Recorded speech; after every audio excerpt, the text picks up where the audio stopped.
Close your eyes. You are standing in a narrow stone forecourt, and the air has not moved in hours. The sun is low. You can feel it on the back of your neck, that late afternoon heat that comes off limestone walls long after the sun has shifted west. Somewhere behind you, a goat bleats. A woman is crying, but quietly, the way people cry when they are trying not to attract attention from soldiers. Inside the doorway in front of you, it is cold. You can smell it before you see it. Damp stone, old dust, and something sharper underneath, spice, a lot of it. The kind of scent that makes the back of your throat itch if you stand too close. This is a tomb, not the version you have seen in movies, with soft edges and a halo of warm light streaming through the entrance. A real one, carved by hand into the soft white limestone of a hillside outside the walls of Jerusalem in the spring of what we now call the year 33. The body of a man named Yeshua, the one history would come to call Jesus, is about to be brought through that door. Two men are carrying him. They have less than 2 hours of daylight to do something that, under normal circumstances, takes most families a full day. They have to wash a corpse. They have to wrap it in something close to a 6-year-old child's body weight in spices. They have to seal it behind a stone that 2 grown men can barely move alone. If they do not finish before sunset, they break a law that has stood for over 1,000 years, and the entire city will know. What nobody knew at the time was that the way this body was buried, the chamber that received it, the spices used, even the specific stone rolled across the doorway, would all become evidence in the strangest court case in the history of the human race. 2,000 years later, archaeologists are still arguing about every detail. You are going to walk into that tomb with them, step by step. You are going to feel the cold of the antechamber, smell the myrrh as it hits the linen, taste the limestone dust hanging in the air, stand in the chamber where the body was laid out on a shelf carved into the rock. And by the end of this, the version you grew up with, the soft round cave and the glowing angel, will not survive. Because the actual room, the actual smell, the actual hands working against the sundown clock was something far more specific and far more human than that, and in places far stranger than the storybook. So bend down, step through that doorway. You have less than 2 hours of light. Jerusalem, the 14th day of the month of Nisan. By the modern calendar, the first week of April, year 33. You are standing on the western hills of the city, looking east. The light is sharp. The city below you smells like roasting lamb and wood smoke and faintly blood, because every household with the means is preparing for Passover. By tomorrow, sundown to sundown, the entire city will go silent. Sabbath. Every fire in the city extinguished before dark, every loaf of bread already baked, no burial permitted until Sunday. You can hear Jerusalem before you see it well. Tens of thousands of pilgrims have flooded in from Galilee, from Egypt, from as far away as Rome. Population estimates from this period suggest the city normally held about 40,000 people. During Passover, that number could swell to 180, even 200,000. Imagine a small American city quadrupling overnight. Picture rush hour in Manhattan, but everyone is on foot, everyone is carrying a lamb, and half of them have been walking for a week to get here. Now look down. Just outside the western wall on a small hill, you can see a Roman execution ground. The locals call it Golgotha, which means the place of the skull. It is not a mountain. It is not pretty. It is a low, ugly outcrop of rock right next to the road into the city. That is the point. The Romans wanted everyone coming and going to see it. You can hear the executions from a quarter of a mile away. Crucifixion was not designed to be quick.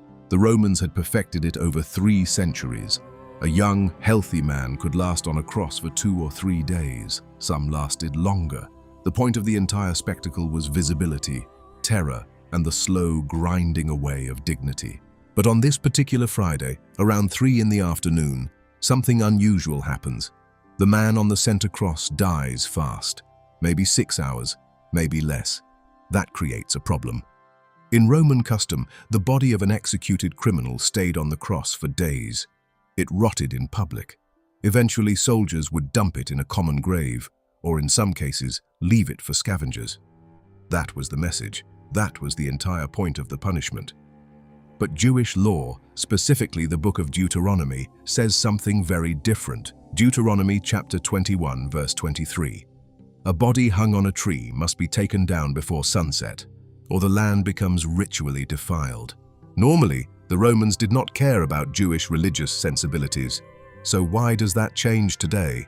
Because this is Passover week. Pontius Pilate, the Roman prefect, is already on thin ice with the local population. He has had riots. He has been called back to Rome to explain himself before. So, when a wealthy Jewish man named Joseph from a town called Arimathea walks into the praetorium that afternoon and asks for the body, Pilate makes a calculation. He says yes, and the timing of what happens next is the kind of detail historians have been arguing about for 2,000 years. Joseph of Arimathea is a name you have probably heard 1,000 times without ever stopping to think about who he was.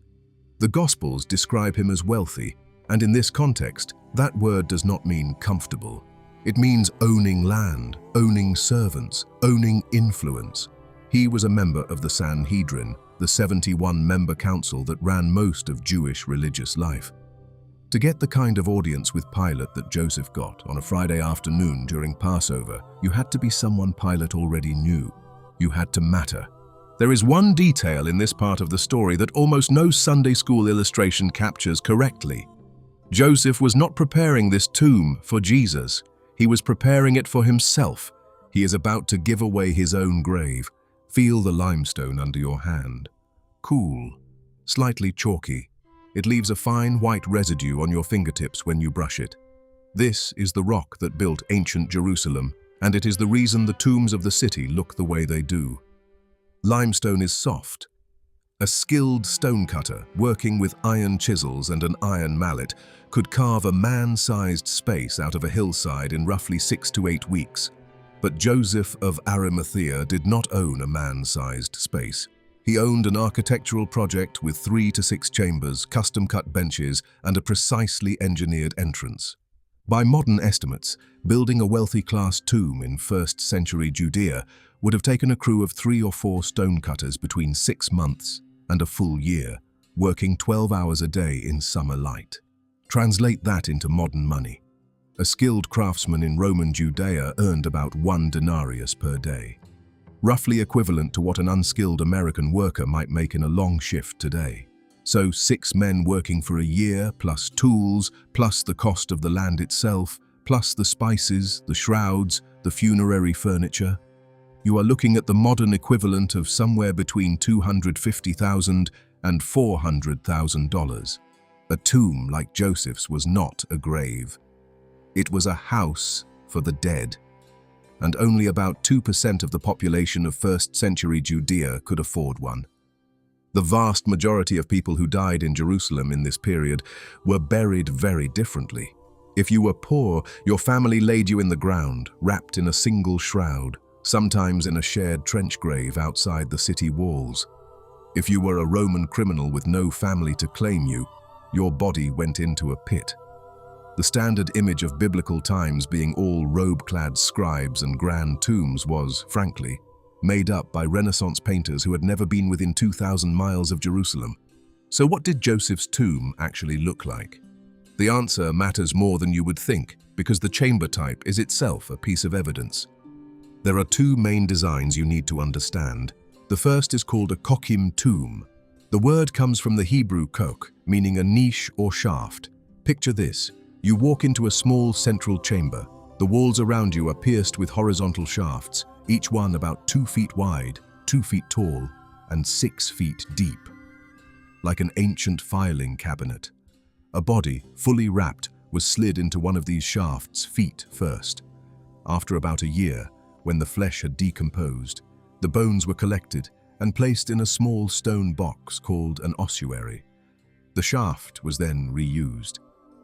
Kokim tombs were the standard middle-class burial option in Jerusalem during Jesus' lifetime. Archaeologists have identified more than 900 of them in and around the city. If you have ever heard about the so-called Talpiot tomb or the famous James ossuary, you are hearing about Kokim-style burials. But that is not the kind of tomb Joseph had. Read the gospel descriptions carefully and the design jumps out. The body was laid on a shelf. The women who came on Sunday morning could see from the doorway exactly where it had been placed. There was room inside for more than one person to stand. That is not a coke. That is an archaeological. An archaeological tomb has a bench cut into the wall, usually under an arched recess. The body was laid out flat on the bench, fully visible. This was the high-end option. Aristocratic, expensive. Archaeologists have found maybe a few dozen first-century archaeological tombs in the entire region. They are the kind of thing reserved for the families who really mattered. So when you imagine Jesus' tomb, throw out the small, dark cave you have seen in movies. Picture instead a series of clean-cut chambers, walls smooth from the chisel, each chamber roughly the size of a modern walk-in closet. A vestibule near the entrance, a central room, and then, set apart, the burial niche itself, with a long bench carved out of the living rock. You are not standing in a hole in the ground. You are standing in something much closer to a small underground house. Now, here is where the story gets specific.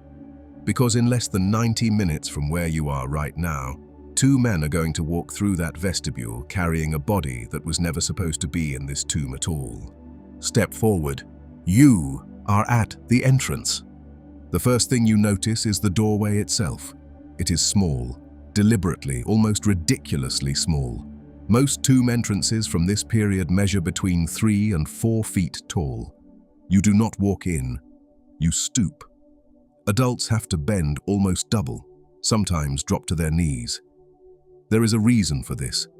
The size made it harder for animals to get in, harder for grave robbers to drag bodies out, and it forced anyone entering to take on a posture of humility before the dead.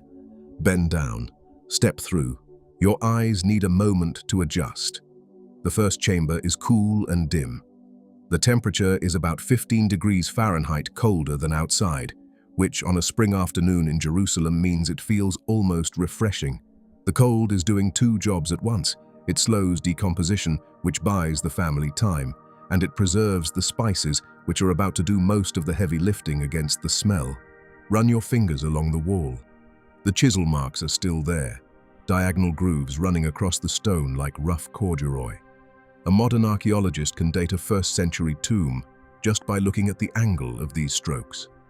Roman-era tools cut differently than the round chisels of the Hellenistic period before, and different again from the curved Byzantine tools that came after. Joseph's tomb was new. The Gospel of John specifically mentions that no one had ever been laid in it. The chisel marks would have been sharp, fresh, almost white where the iron had bitten the stone. Taste the air. There is a faint mineral edge to it, like the back of your throat after a long hike through a quarry. That is limestone dust hanging in the still air, settling on every surface in fine, pale layers. You step deeper. The forecourt opens into a slightly larger central chamber. The ceiling is low. You could probably stand up here, but barely. A grown man would brush his head against the stone if he forgot to keep his shoulders down. The air is drier than you would expect. Limestone naturally wicks moisture, which is part of why these tombs preserve so well across 2,000 years. In one corner, you can see a small carved alcove. This is for a single oil lamp, a clay lamp, no bigger than your fist, with a single wick floating in a half cup of olive oil. That lamp is the only source of light in this entire space. Imagine the entire room lit by something dimmer than your phone screen on its lowest setting. Long shadows, flickering walls, the kind of light where you cannot quite see all of someone's face at once. Now look to your right. That is the burial chamber. It is separated from the central room by a low stone partition or sometimes a second small doorway. Inside, the bench, carved straight from the bedrock, about 6.5 feet long, 3 feet wide, set against the back wall. A pillow-like ridge of stone where the head goes. Sometimes a slight raised lip to keep the body from rolling. Nothing on the walls. No ornament, no paint, no symbols. The bench is the only feature in the room. This is where the body will be laid. This is the shelf you will come back to in your imagination 2 days later, when a small group of women look in and see something that, by every law of nature, should not be possible. But you are not there yet. Right now, you can hear footsteps in the forecourt outside. Heavy ones. 2 men breathing hard, carrying a load they were not built to carry. The Gospel of Mark uses a Greek verb here that suggests stumbling weight. They are running out of daylight. Before they cross that threshold, a quick favor. If you are walking through this tomb with me, if any of these details are landing differently than the version you grew up with, hit subscribe. This channel rebuilds the world of the Bible room by room, stone by stone, using actual archaeology instead of the painted versions. And the next video, the one on the 1st century Jerusalem house, picks up exactly where this story leaves off. Now back to the doorway. Joseph and Nicodemus are about to step through it. Stand against the wall and watch. The first thing that hits you is the smell. It arrives before the men do. Thick, sweet, almost cloying, layered with something sharp underneath. Like incense and pine resin and an old wooden cabinet, all at once. That is myrrh. There is more of it in this room right now than most households in Jerusalem will see in a lifetime. The Gospel of John gives a number that has stunned scholars for centuries. Nicodemus, a fellow Sanhedrin member who has come to help Joseph, has brought 100 Roman pounds of myrrh mixed with aloes. 100 Roman pounds. A Roman pound, the libra, was about 328 grams, so 100 of them is just over 33 kilograms. 75 modern American pounds. Picture that for a moment. 75 pounds of crushed fragrant resin, the weight of a 6-year-old child, enough to fill a large suitcase. The current market price of pure myrrh resin sits somewhere around $150 per pound. So in raw material cost alone, Nicodemus is showing up with somewhere between $10,000 and $12,000 worth of dried tree sap in modern terms. Wholesale numbers on a modern day with global supply chains. In 1st century Judea, where myrrh had to be imported from southern Arabia by camel caravan across hundreds of miles of desert, the relative cost was probably 10 times that. You are looking at a burial gift in the range of $100,000, modern equivalent. Why so much? Because this is not an ordinary burial.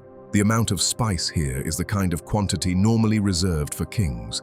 When King Asa of Judah was buried, the chronicler describes a pile of spices on his bier. That is the precedent Nicodemus is invoking.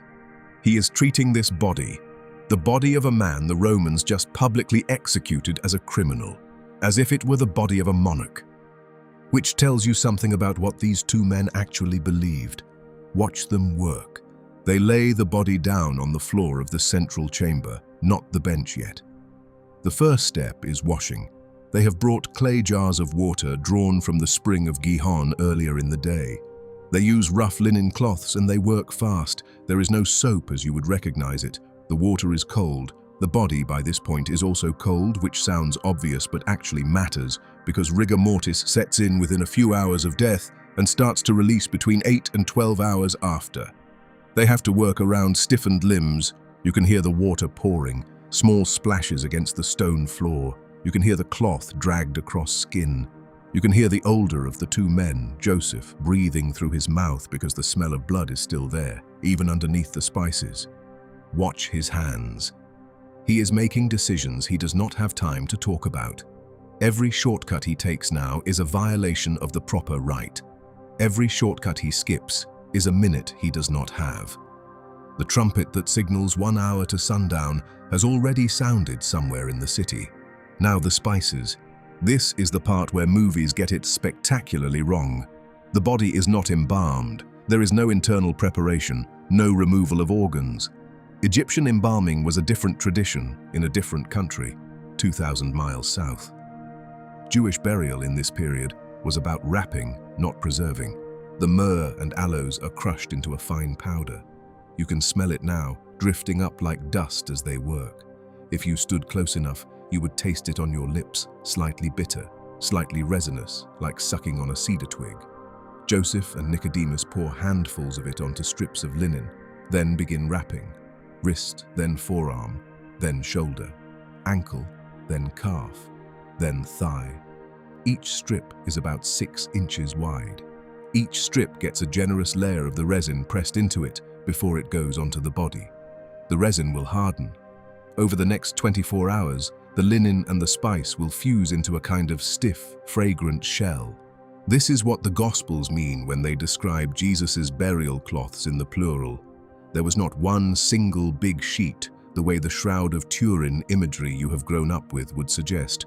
There were multiple long strips, plus a separate cloth for the face. The Greek word for that face cloth is sudarium. It is the word the Gospel of John uses, very specifically. Remember it because this same word resurfaces, with surgical precision, on Easter morning. The wrapping is taking time. You can feel the time. Outside, the light is changing. The shadows in the forecourt are lengthening. Someone is shouting in the street, in Aramaic, that the third trumpet has sounded. The warning blast that means sundown is no more than half an hour away. Joseph and Nicodemus speed up. They do not have time for the full ritual purification of the body, which under normal circumstances takes hours. They do not have time to anoint the head separately, which is itself a whole rite. They get the body wrapped. They get the face cloth tied. They lift him onto the bench. Watch their faces in the lamplight.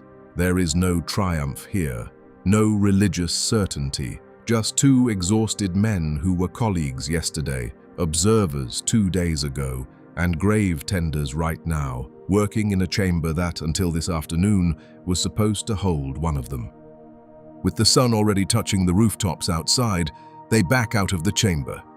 There is one thing left to do. Close the tomb. Step back outside. Stand at the entrance. You can feel the wind picking up. Spring evenings in Jerusalem turn quickly.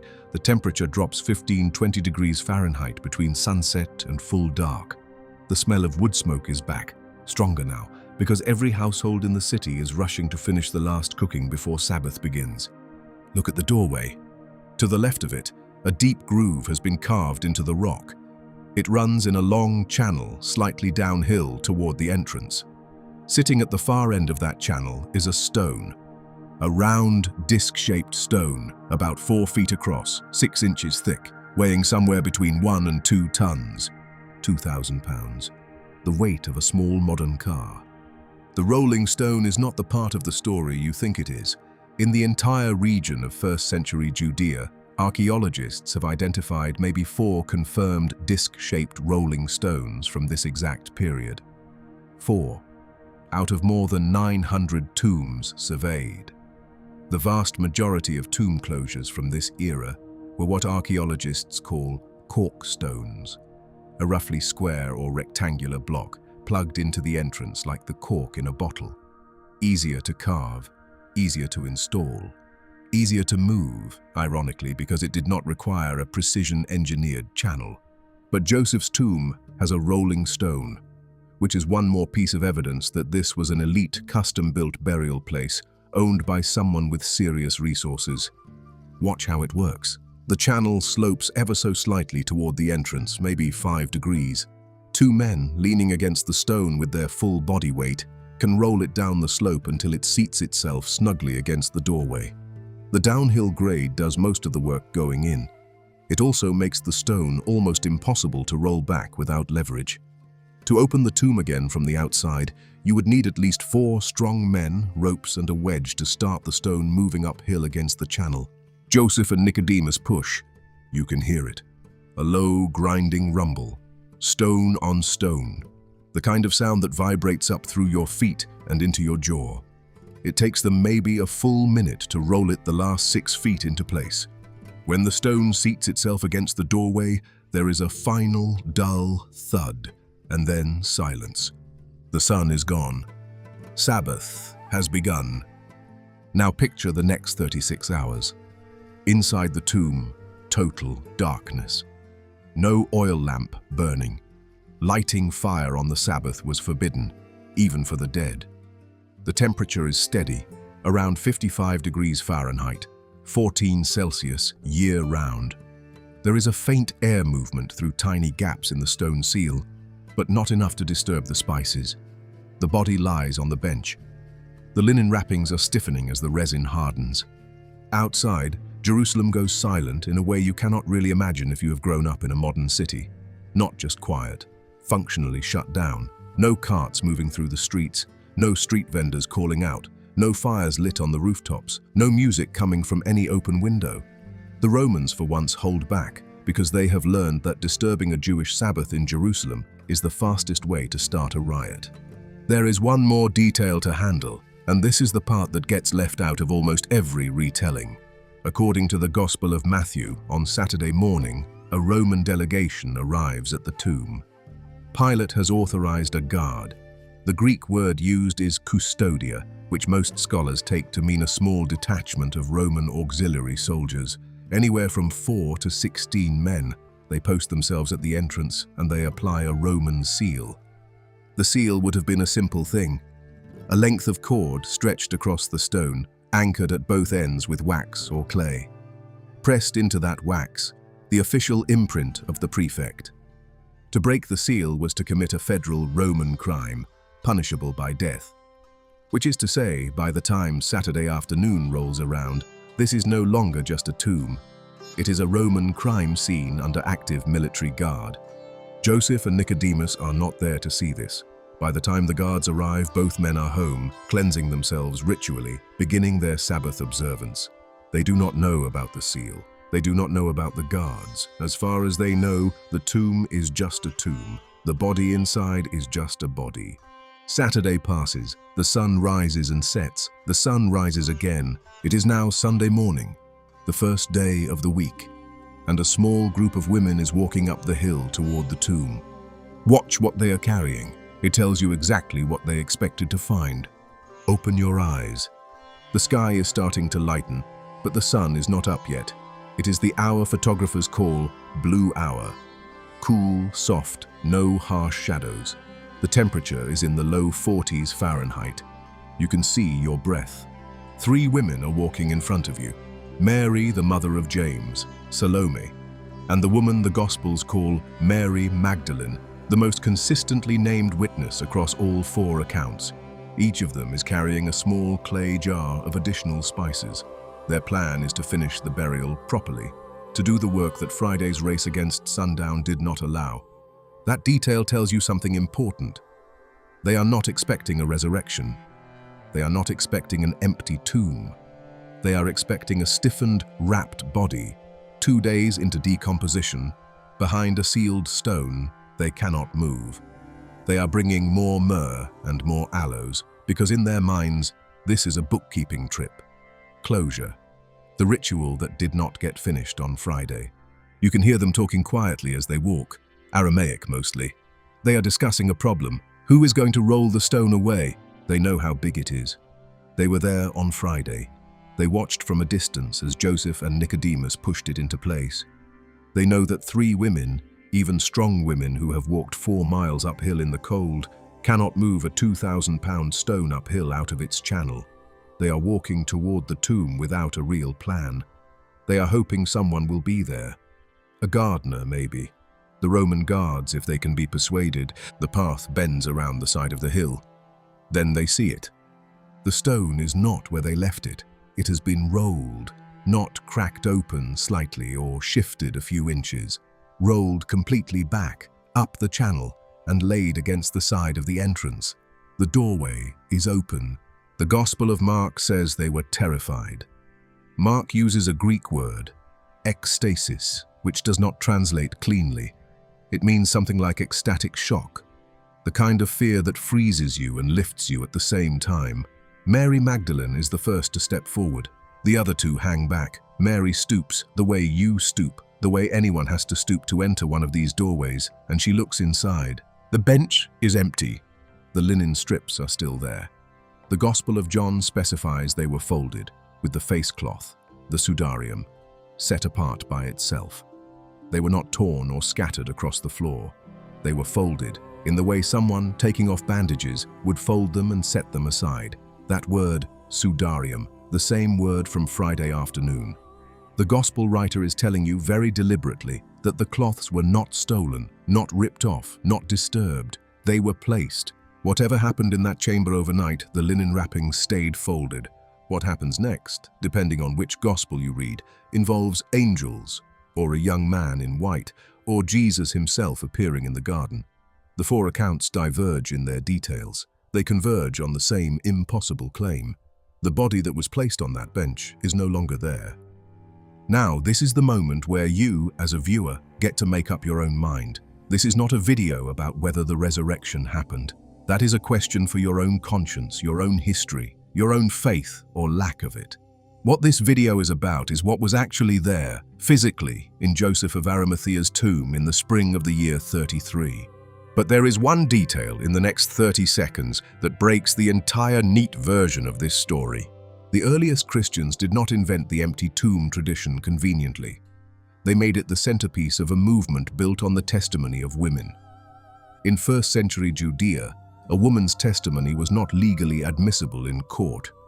If you were inventing a religion and you wanted it to be believable, you absolutely would not have your foundational miracle witnessed first by 3 women whose names you bothered to record. You would have a Roman centurion, a priest, someone whose word counted in court. The fact that the Gospel writers stuck with the women's account, even when it embarrassed them culturally, suggests they were working from a tradition they could not change because the people who knew what happened were still alive, and Mary Magdalene was one of them. So where is this tomb?